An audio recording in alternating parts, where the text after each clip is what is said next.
Salam Pak Esra, sekarang ini lagi maraknya informasi terkait konspirasi antikris.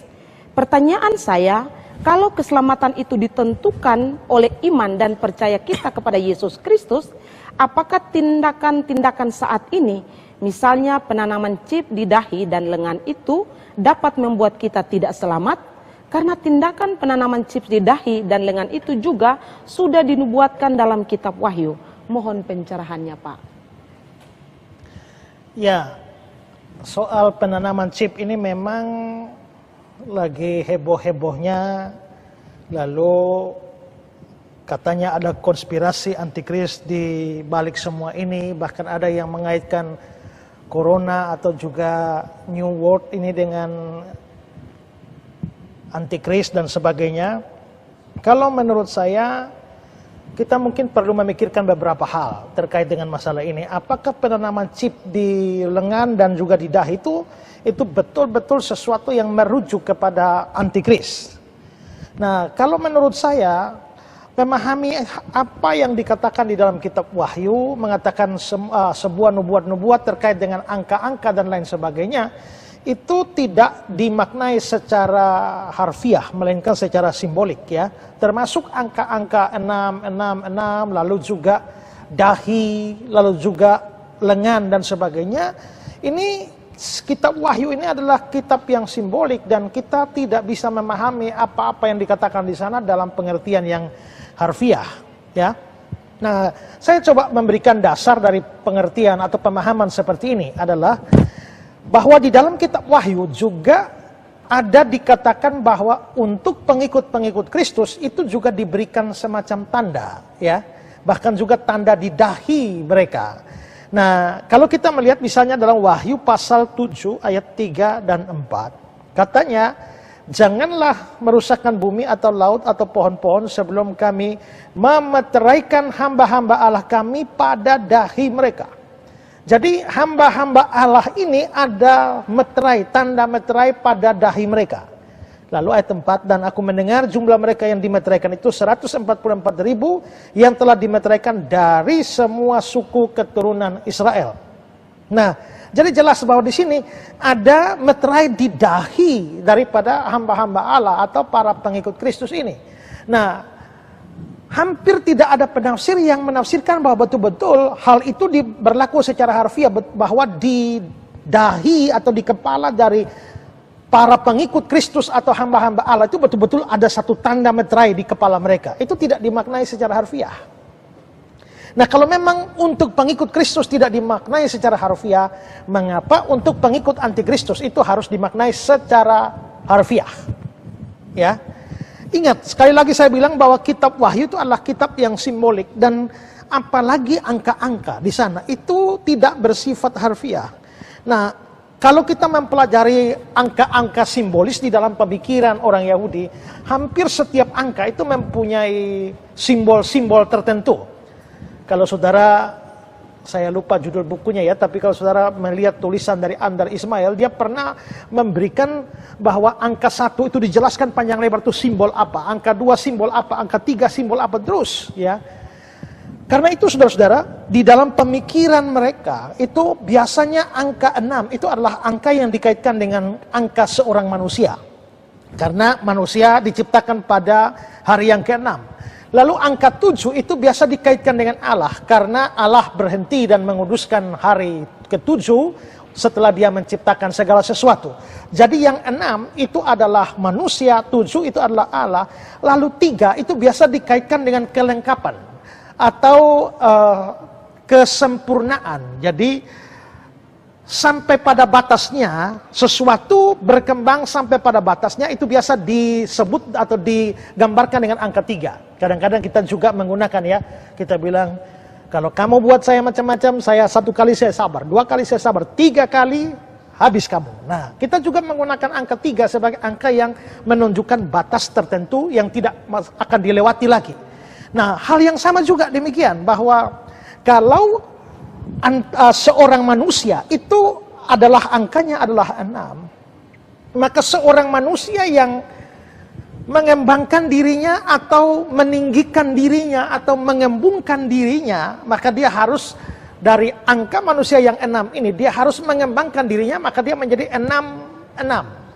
Tapi kalau dirasa kurang, dia kembangkan lagi dirinya, tingkatkan lagi dirinya, naikkan dirinya lagi, maka menjadi 6. Nah, 6, triple 6, ini artinya menunjukkan bahwa seorang manusia yang telah mengangkat, meninggikan, atau mengembungkan dirinya sampai pada batas maksimal.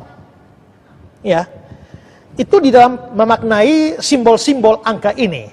Karena itu maka gambaran dari antikristus. Antikristus itu adalah orang yang memang meninggikan diri sedemikian rupa. Untuk apa? Untuk melawan Allah. Kalau kita melihat nubuatan-nubuatan tentang antikristus di dalam kitab Daniel. Misalnya Daniel 8 ayat 11. Bahkan terhadap panglima bala tentara itu pun, dia membesarkan dirinya. Ya, membesarkan diri. Jadi seorang manusia 6, dia membesarkan dirinya menjadi 6, membesarkan dirinya menjadi 6. Artinya sudah triple 6, membesarkan diri sampai tingkat batas yang bisa dia capai. Ya. Dan daripadanya diambil korban persembahan sehari-hari dan tempatnya yang kudus dirobohkan. Ayat 23, maka akan muncul seorang raja dengan muka garang yang pandai menipu. Ayat 25, dia akan membesarkan dirinya dalam hatinya. Juga dia akan bangkit melawan raja segala raja. Dia akan bangkit melawan raja segala raja. Ini antikris. Jadi antikris itu memang meninggikan, membesarkan diri untuk melawan raja segala raja. Lalu Daniel 11 ayat yang ke-36. Raja itu meninggikan dan membesarkan dirinya terhadap setiap Allah. Juga terhadap Allah yang mengatasi segala Allah. Dia mengucapkan kata-kata yang tak senonoh sama sekali. Dia meninggikan dan membesarkan diri. Dan juga terhadap Allah segala Allah. Nah, ini cocok dengan pengertian kata anti di depan kata Kristus itu. Anti-Kristus. Nah, Kristus itu ya Mesias, Kristos, Yunaninya.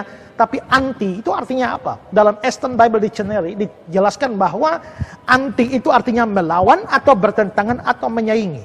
Jadi, anti-Kristus itu artinya bertentangan dengan Kristus, melawan Kristus, bertentangan dengan Kristus, atau menyaingi Kristus. Jadi, dia mau membesarkan dirinya, meninggikan dirinya, 6, untuk melawan Allah. Melawan Kristus yang adalah Allah, angka buat Allah itu adalah 7. Maka 7.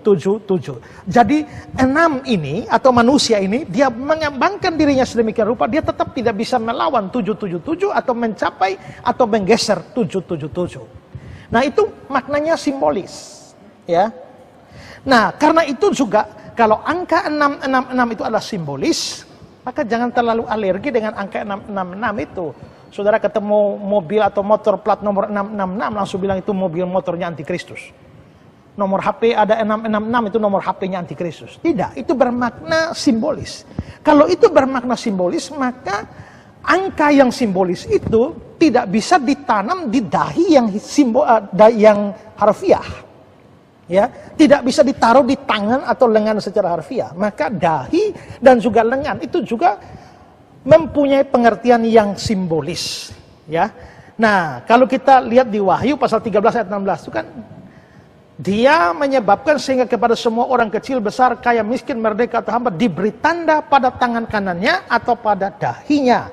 Kalau tandanya sedikit sendiri adalah simbolis, maka dahi dan lengan itu juga simbolis. Nah, dahi itu simbol dari apa? Simbol dari pikiran. Ya. Di kepala kita ini, di otak, akal, budi, pikiran kita ini. Dan lengan atau tangan kanan itu adalah suatu kekuatan kita atau apa yang kita lakukan di dalam hidup ini. Jadi maksudnya apa? Maksudnya adalah bahwa di dahi dan di lengan itu ada tanda 666. Itu artinya tadi 666 saya sudah jelaskan. Itu suatu tindakan membesarkan diri, meninggikan diri, melawan Allah. Maka tanda itu ditaruh di dahi atau pikiran. Maksudnya adalah bahwa pikiran pengikut antikristus itu ada pikiran yang melawan Allah. Ada akal budi atau otak yang selalu berpikir untuk melawan Allah. Membesarkan diri dan melawan Allah. Kalau itu ditaruh di lengan, di tangan kanan, ini bermakna simbolis bahwa kekuatan para pengikut antikristus hanya dikerahkan hanya untuk menyaingi Kristus, hanya untuk melawan Kristus, hanya untuk anti terhadap Kristus. Ya, jadi itu bermakna harfiah. Tidak bermakna harfiah, itu bermakna simbolis. Nah, itu hal pertama yang saya jelaskan. Nah, kalau memang demikian, maka sekarang bagaimana dengan seorang percaya? Misalnya saya seorang percaya. Kalau saya seorang percaya, maka pikiran saya ini adalah satu pikiran yang mengarah kepada Kristus, bukan kepada antikristus. Kekuatan saya atau apa yang saya lakukan itu demi Kristus, bukan demi antikristus atau demi melawan Kristus, demi menyaingi Kristus. Saya tidak membesarkan diri saya untuk melawan Kristus, tidak. Seorang percaya yang sungguh-sungguh hati dan pikiran dan hidupnya itu diarahkan kepada Kristus. Nah, sekarang pikirkan, kalau memang pikiran saya pada Kristus, hati saya pada Kristus, kekuatan atau apapun yang saya lakukan demi Kristus, apakah pikiran saya pada Kristus itu menjadi berubah tiba-tiba ada satu chip ditaruh di tangan saya? Kalau satu chip ditaruh di dahi saya, apakah tiba-tiba saya lalu berubah melawan Kristus, membenci Kristus, menyaingi Kristus, memberontak pada Kristus? Apakah ada chip ditaruh di sini, ditanam di sini, lalu akhirnya aktivitas saya itu lalu melawan Kristus?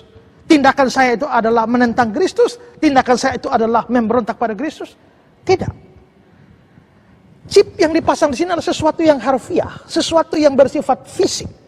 Dan itu sama sekali tidak mempengaruhi pikiran yang bersifat non-fisik atau hati kita atau juga arah hidup kita yang mengendalikan seluruh perilaku kita itu bersifat non-fisik.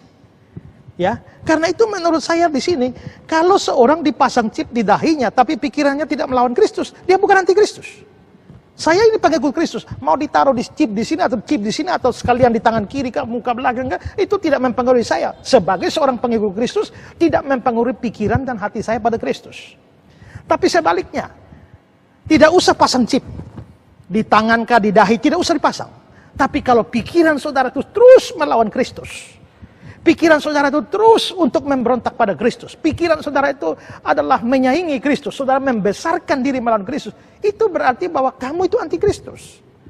Yang kamu lakukan itu untuk melawan Kristus, yang kamu buat itu untuk memberontak pada Kristus, yang kamu kerjakan itu adalah kebencian pada Kristus. Maka kamu adalah anti Kristus, walaupun tidak ada chip yang ditanam di dahimu, walaupun tidak ada chip yang ditanam di tanganmu, tapi kamu anti Kristus. Karena itu saudara, saya kok tidak merasa bahwa penanaman chip itu akan mengubah seorang percaya menjadi seorang tidak percaya. Tidak akan mengubah seorang pengikut Kristus itu menjadi seorang anti Kristus.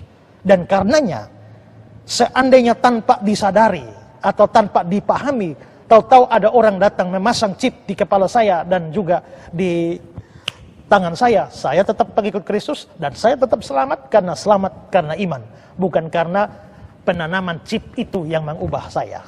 Saya kira tidak.